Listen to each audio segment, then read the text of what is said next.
ഇന്ന് എൻ്റെ കുഞ്ഞ് പഠിക്കുന്ന സ്കൂളിൽ ഇന്ന് ഇയർ എൻഡ് ആയതുകൊണ്ട് അത് ലാസ്റ്റ് ദിവസമായതുകൊണ്ട് ഇന്ന് ഒരു പൊതിച്ചോറ് കൊടുക്കുക വളരെ ഹെൽത്തി ആയിട്ട് ഇരിക്കണമെന്ന് പറഞ്ഞു പിള്ളേർക്ക്. അപ്പോൾ ഞാൻ പെട്ടെന്ന് നോക്കിയപ്പം വാഴച്ചുണ്ടുണ്ടായിരുന്നു. വളരെ ഹെൽത്തുവാ മെഡിസിനും അല്ലേ നമുക്ക്. അതൊന്ന് പറിച്ചു ഒന്ന് നല്ലപോണക്ക് വൃത്തിയാക്കിയിട്ട് ഒന്ന് കുഞ്ഞായിട്ട് അരിയുവാണേ. അരിഞ്ഞിട്ട് ഇതിൻ്റെ കര ഒന്ന് കളഞ്ഞെടുക്കണം. അപ്പോൾ കയ്യിൽ ശകലം വെളിച്ചെണ്ണ ഒഴിച്ചിട്ട് നമ്മൾ ഇതുപോലെ കയ്യിലിട്ട് അങ്ങ് അരിഞ്ഞത് വെച്ച് തിരുമ്മിയാൽ മതി. തിരുമ്മുമ്പം നമുക്ക് അതിൻ്റെ കര ഉണ്ടെങ്കിൽ അങ്ങ് പൊക്കോളും. ഇല്ലെങ്കിൽ ഒരു കമ്പി കൊണ്ട് ഇങ്ങനെ ചുറ്റി ചുറ്റി എടുത്താലും അതും വരും. നിങ്ങൾക്ക് ഏത് ഇഷ്ടമാണോ അങ്ങനെ ചെയ്താൽ മതി.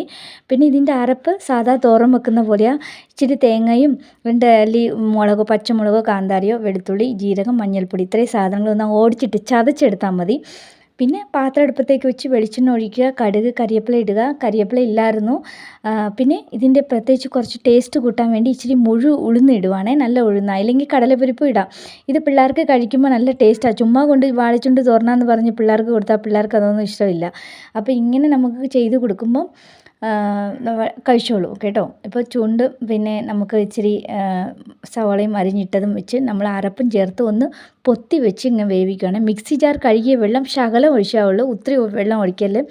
ഈ വെള്ളം ഒന്ന് നല്ലപോലെ തോർന്ന് കിട്ടുന്നവരെ നമുക്ക് ഒന്ന് തോരൻ റെഡിയാകുന്നവരെ വെയിറ്റ് ചെയ്യാം. നല്ല ടേസ്റ്റാണ്. ഇത് കഴിക്കുമ്പോൾ ഉണ്ടല്ലോ ഇടയ്ക്കിടയ്ക്ക് ഈ ഉഴുന്നും നമ്മൾ കഴിക്കുമ്പോൾ നല്ല ടേസ്റ്റാണ്. ഒന്ന് ട്രൈ ചെയ്തിട്ട് എങ്ങനെ ഉണ്ടെന്ന് പറയണേ.